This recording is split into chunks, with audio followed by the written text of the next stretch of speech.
guys, welcome to Di Balik Disrupsi. Kali ini kita akan ngobrolin tentang disrupsi yang terjadi di industri yang sangat terdampak oleh pandemi. Yap, perfilman di Indonesia. Sejak awal pandemi sampai sekarang, gue masih kepikiran banget, industri perfilman gimana ya? Emang sih sekarang bioskop udah boleh dibuka, tapi memang masyarakat sudah berani nonton ke bioskop. Jelas ini urgent, karena seperti kata Mas Joko Anwar, revenue dari sebuah film di Indonesia 90%-nya masih dari bentuk pemasukan penjualan tiket di bioskop. Kebayang kan segimana terdampaknya?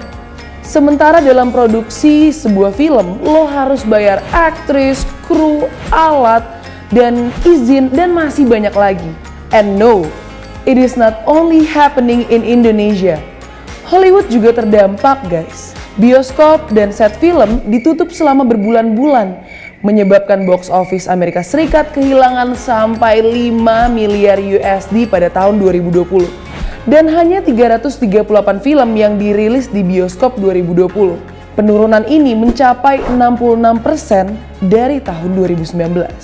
Well, bukan hanya yang dirilis, produksi film juga menurun sebanyak 45% dibandingkan film yang dirilis di tahun 2019 silam.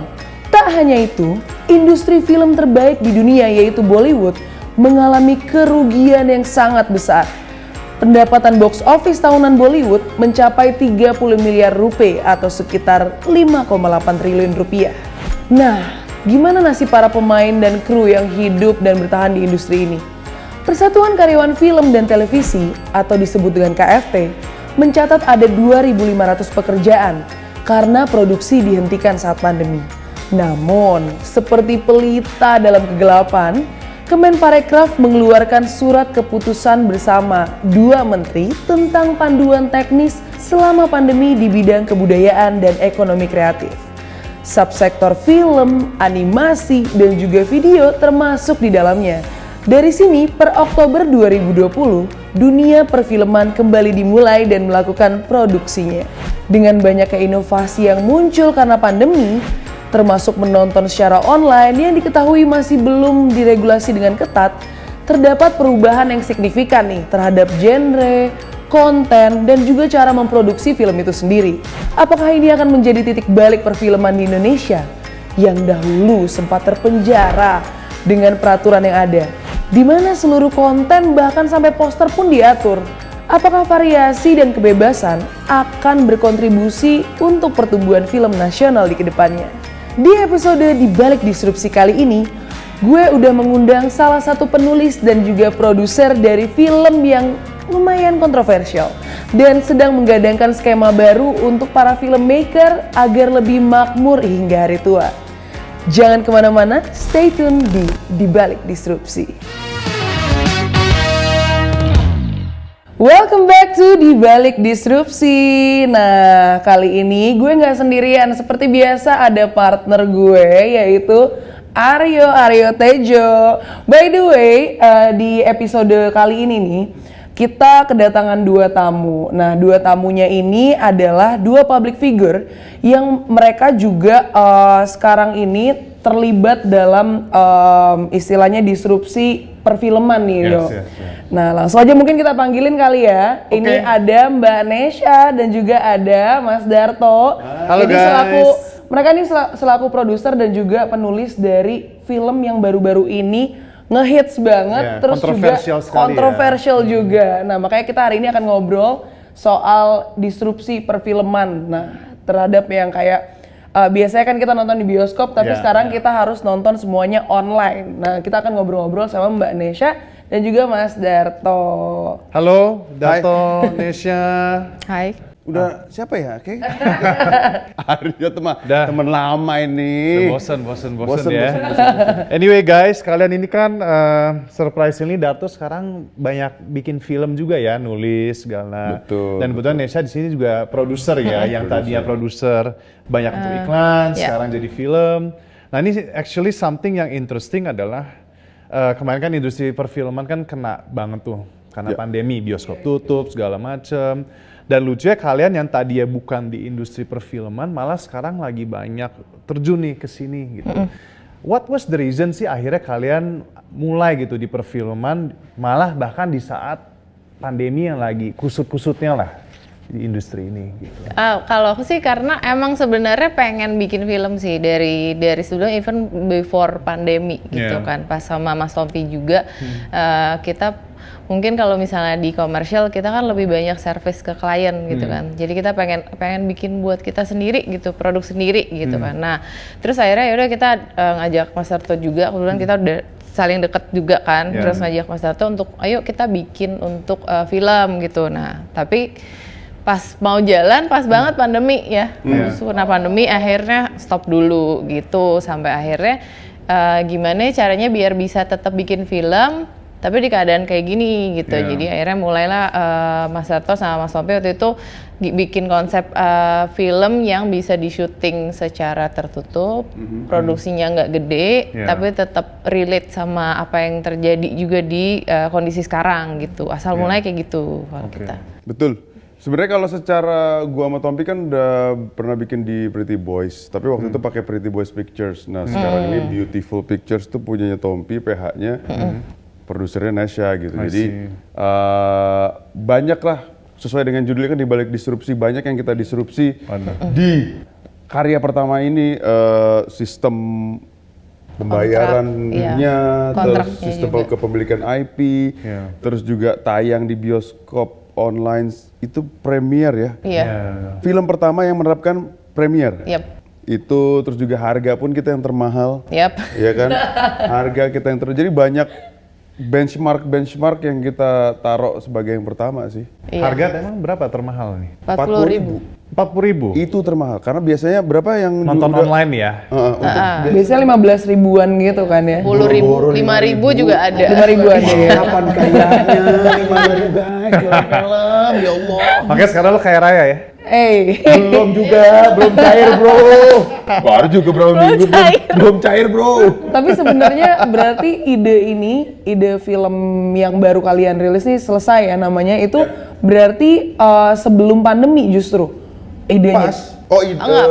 Pas pandemi. Pas pandemi. Nah itu kalian nggak ada kekhawatiran sendiri gitu untuk kayak ini pandemi loh, ini nggak tahu nih kira-kira bakal laku apa enggak ya di pandemi kayak gini, terus juga kayak nggak bisa di-share di bioskop juga kan, harus bioskop online. Kalian nggak ada kekhawatiran gitu? Sebenarnya sih memang awalnya kita memang nggak bertujuan untuk bikin bioskop ya, Mas Darto, karena emang ini kontennya juga nggak mungkin masuk bioskop ini gitu. Nggak mungkin ya? Nggak akan lolos. Iya gitu.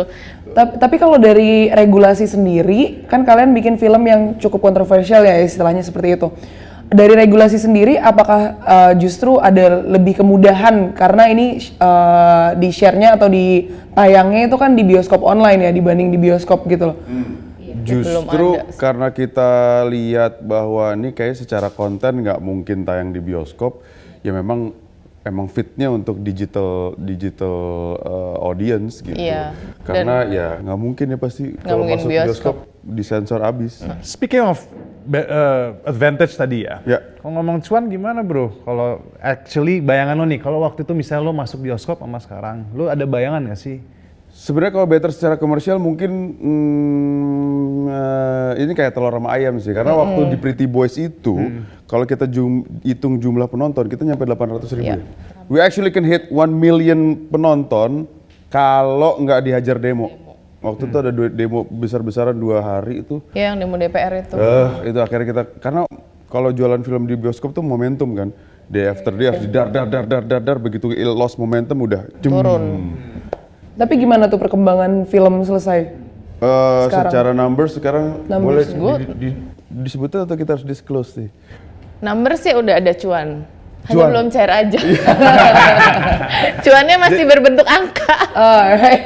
Jadi secara strategi tuh kita taruh di bioskop online premiernya, orang-orang bisa beli di situ untuk bisa nonton yang pertama gitu. Itu udah ke cover our production cost plus cuannya. Nah sekarang IP film ini pun udah balik ke kita dan bisa kita jual lagi ke other platform. Tapi kan tadi kita lihat sama ini film kan ada banyak regulasi ya, banyak aturan dan sebagainya macam. Tapi dengan cara kalian sama ini, menurut kalian apakah akan membuka opportunity untuk bikin ya skema film akan seperti ini instead of cara tradisional sebelumnya gitu. Harapannya sih begitu sih sebenarnya, karena kan sebenarnya kemarin kita pengen yang sistem royalti ya, yang tidak terjadi di industri film sekarang gitu, yang dimana para pemainnya, even penulisnya dan yang bikin konsep ceritanya itu seharusnya juga mendapatkan hak royalti, even sampai kalau misalnya di play lagi 10 tahun ke depan, 20 tahun ke depan gitu. Terus mungkin nih dari Sobat Disrupsi sendiri di rumah kan mungkin pengen tahu juga ya, ada nggak sih dan apa perbedaannya? Kayak kan kalian harus lewat perizinan dulu nih pasti kan kalau misalnya kalian mau share di OTT juga, bedanya gimana sama mungkin di bioskop gitu loh? Kalau bioskop itu sampai ke poster-posternya aja harus kita submit ke LSF. Itu kita waktu itu sempat nungguin sampai jam berapa buat approval poster. Waduh. Apa diganti posternya moto ulang kan? Iya. Yang pas Pretty Kita Boys. udah dapat foto nih, jeda udah dapat poster nih. Kita submit nggak lolos, ya harus foto ulang. Nah, kalian sendiri nih untuk film selesai ini ada gambaran ini bener bakal berapa episode lagi nih kira-kira? Ini kan kemarin setahu aku kayak belum selesai kan ya? Awalnya kita mau bikin, Topi mau bikin 5 episode series. Oke. Terus Gading Martin si sibuk itu tidak dapat jadwalnya. Akhirnya kita cuma bisa syuting 3 episode, bos. Iya. Plus, kenapa kita nggak bisa sebenarnya Gading ada jadwalnya, cuma lokasinya. Rumahnya itu begitu kita nyebrang tahun itu disewain ke. Iya, mau direnovasi gitu. Kita kalau harus nge-set up kayak gitu lagi bakalan mahal lagi. Iya benar. Akhirnya dari 5 episode jadi 3 episode aja. Udah kita shoot, dilihat, ditonton apa segala macam, kata Tompi, nggak bisa nih. Untuk apa kita bikin mini seri 3 episode? What for? Jadiin film aja. Jadi film. Begitulah. Ngomongin soal cast, gimana kalian akhirnya memilih cast-castnya gitu loh? Oke. Tapi castnya bagus-bagus sih kemarin. Bagus. Gimana? Kebetulan favoritnya Aryo. Yang mana yuk? Dua-duanya lah. Dua-duanya. Gading sama gua kan? Iya, betul sekali. Iya. Gimana kita milih castnya? Sebenarnya yang milih waktu itu Mas Tompi sih ya. Tompi, lagi-lagi. Sebagai sutradara. Gini, bayangkan seseorang sutradara, seorang konseptor, eksekutif produser harus ngomong ke A-list actor bahwa, bro, lo nggak dibayar ya. Kita akan bikin sistem IP share, jadi Vilo itu akan dikonversikan ke saham di film ini sehingga kepemilikan lo terhadap film ini IP-nya adalah sekian %. Iya. Ya itu cuma Tompi yang bisa ngomong itu ke Gading, ke Ariel, ke Anya, ke gua, ke Botik. Jadi ownership lah yang dijual. Iya, ya, gitu. Karin mau nggak nextnya ntar? Halo. Karena manajernya nanti gue. Oh, sejauh manajernya. Cara approach-nya agak susah untuk. Oke, kalau gitu nanti kita akan bahas lebih banyak soal tadi ya kepemilikan artis-artis ini dalam IP filmnya. Yuk. Kalau begitu kita break dulu guys, jangan kemana-mana. See you. Halo guys, kembali lagi di Balik Disrupsi. Akhirnya kita kedatangan juga nih tamu spesial kita ketiga, Dr. Tompi. Selamat datang Mas Tompi, meskipun melalui Zoom. Anyway, Mas Tompi, tadi kan sempet ngebahas si Darto mengenai film selesai itu ada di mana pembagian IP terhadap talent-talent dan juga penulis, produser dan sebagainya macam gitu. Mungkin dari Mas Tompi, kalau setahu saya ya, traditionally kan tidak begitu ya. Biasanya production house bayar honor atau apa. Nah, kalau dari Mas Tompi ini, kenapa sih awalnya menggunakan skema tersebut ya, instead of production house tradisional pada umumnya gitu caranya? Iya, jadi ini sebenarnya sesuatu yang saya sama almarhum Glenn coba perjuangkan dari dulu sih. Oke. Aktris atau aktor film masa tuanya itu nggak punya jaminan gitu. I see. Kecenderungannya ya, tidak semua mungkin, tapi mostly demikian. Jadi kita belajar dari banyak legenda-legenda di kedua bidang ini yang begitu tua, sakit, nggak punya simpenan, nggak punya jaminan hari tua gitu. Oke. Padahal karyanya banyak. Nah, beda dengan di musik ya. Kalau di musik, gue bikin album, ya album itu punya gue. Tapi kalau film kan enggak. Film itu semua pemain di dalamnya ya mereka cuma punya sejarahnya doang. Yeah. Punya kenangan. Gue pernah main di film itu. tapi itu bukan film gue. Oke. Nah, ini yang menurut gue sayangin sih. Dan since gue waktu kita ngerjain project selesai ini adalah project yang bisa dibilang idealis, ya kita bikin benar-benar yang kita mau gitu, tanpa dalam tanda kutip terlalu mengkedepankan industrinya. Ya. Gitu. Jadi kita bikin, nah udah jajal yuk kita coba satu sistem baru yang perhitungannya itu kita semua invest di sini. Jadi gue ajak Darto, gue ajak DOP gue Wiwi, udah gitu editor Kesa, semua pemain gitu. Semua pemain yang kita tawarkan adalah yang mau untuk ikutan invest. Naruh duit ya enggak gitu. Lo taruh talent lo di sini dan itu dihargain sesuai dengan berapa harga pasaran lo main gitu. Kalau lo main film berapa dibayarnya. Jadi misalnya Darto misalnya sebagai penulis dibayar 1 miliar misalnya gitu. Emang segitu Ya kan? udah segitu. enggak dia biasa 5. Gua biasa 5 miliar biasanya. Iya, biasa 5 miliar, tapi di film ini dia dibayar 1 miliar misalnya. Iya. Nah, ditambah dengan kos-kos yang lain, bayaran-bayaran pemain yang lain, ya udah, misal total 10 miliar gitu ya. Ya berarti share-nya Darto ya 1/10 miliar itu. 5 tahun lagi diputar di mana, dapat, udah bagi lagi. Nah, untuk men-secure ini kita kerjasama ya Nes, nanti mungkin Nesa bisa jelasin. Kita ngelibatin ada notaris, firma hukum ya, firma hukum. Mereka bikin semua di atas kontrak, jadi ada hitam di atas putihnya. Nah, Mas Tompi, lanjut ke pertanyaan selanjutnya ya. Aku penasaran banget nih, kan kalau misalnya kita nayangin film nih di bioskop online, kan menurut aku tingkat pembajakannya jauh lebih tinggi ya harusnya kan. Nah, itu gimana tanggapannya Mas Tompi terhadap hal itu? Ini sesuatu yang udah kita perkirakan dari awal sih. Gitu, bosnya pembajakan sampai nggak mungkin ada itu impossible lah. Iya. Penonton film selesai itu jutaan yang bajakannya.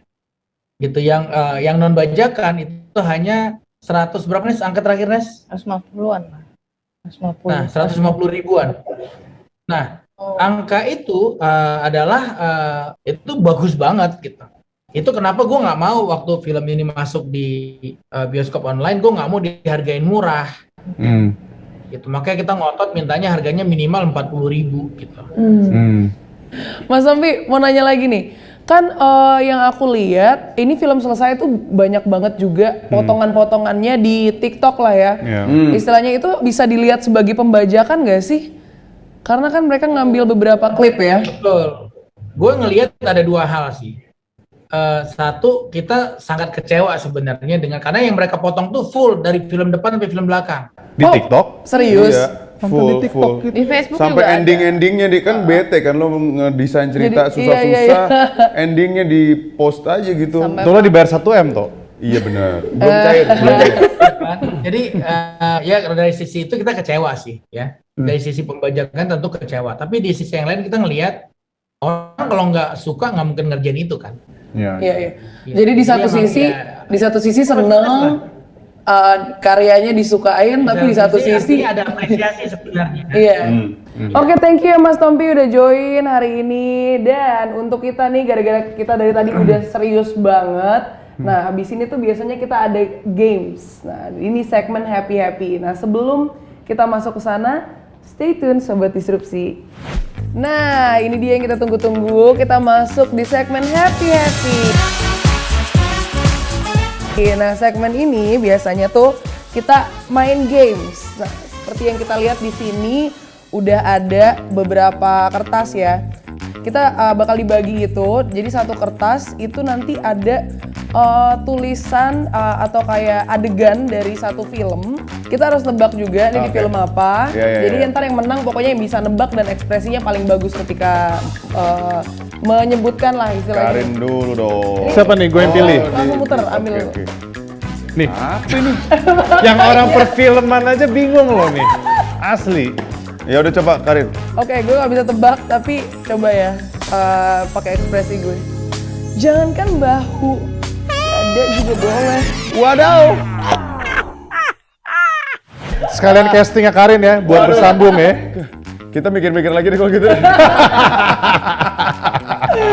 Ini film apa ya? Oh, Dilan. Salah. Berarti apa? Eiffel, ya Allah, Eiffel I'm in love, film. Dada tuh maksudnya dada hati kali ya? Ya Gua- iya, Tadi gue jangankan bahu. Kayaknya sebelumnya lainnya tuh kayak, boleh nggak aku bersandar di bahu kamu gitu kan.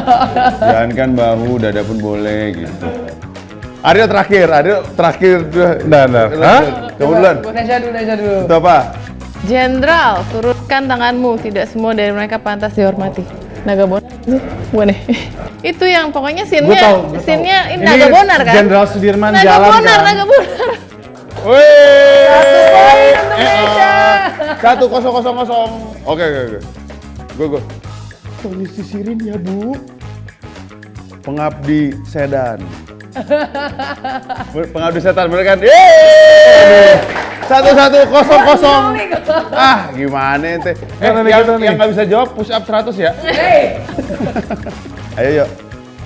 Jangan rindu, berat biar aku aja. Nah gue nggak tahu, gue nggak tahu filmnya. Harus menghayati dong, yuk. Jangan rindu, berat. Biar aku aja. Gitu Jangan kan? rindu, berat Biar biar aku aku aja. Siapa? Filmnya? Masa lo nggak tahu? Ini famous banget iya, ya. Iya. Famous banget ADC. Yang baru. Dilan. Iya. Gua sendiri. Gimana Karin? Berarti Karin lagi. Iya, habis. Iya dong, Karin lagi. Segmennya udah mau habis kan? Enggak, masih ada. Airin. By the way, karena ini kita udah sampai di penghujung acara juga. Ya. Mungkin terakhir mungkin pesan dan kesannya juga terhadap perfilman di Indonesia di masa pandemi ini. Buat yang nonton, gue lebih ke consumer buat temen-temen, bukan ke pembajaknya nih justru, buat consumer. Kalau lo nggak nonton, pembajaknya juga males pasti kan. Nah karena ada yang nonton dan merasa menormalisasikan hal itu, nonton di Telegram sebagai hal yang normal, padahal bisa nonton bayar gitu kan. Apa sih 40.000 kan kalau di share bisa nonton bareng, 10.000, at least. Bisa 2 hari lagi. Iya, you're doing the right thing gitu dan pelaku di Supporting the industry lah Iya, ya. supporting the industry gitu. Anyway guys, jadi itu tadi kata Darto dan Nesha. Jadi ingat, pembajakan itu actually ruin the industry. Dan untuk kesimpulan hari ini adalah untuk semua pelaku perfilman, IP will be the future and it will be the king. Jadi kalian kalau mau explore tadi kita bilang continuity of financial mungkin, try to have IP in all your contents dan juga mulai produksi dengan bekerja sama langsung lah ya tadi ya dengan para artis-artis. Oke, thank you banget Mbak Nesha, Thank you, thank you juga Mas Thank you, Darto Thank you. atas ilmunya hari ini bermanfaat banget. Yes. Dan semoga juga bermanfaat buat Sobat Disrupsi di rumah. Amin. Pokoknya stay tune dan juga jangan lupa untuk nonton terus di Balik Disrupsi dan sampai jumpa di episode di Balik Disrupsi selanjutnya. Salam disrupsi. Bye.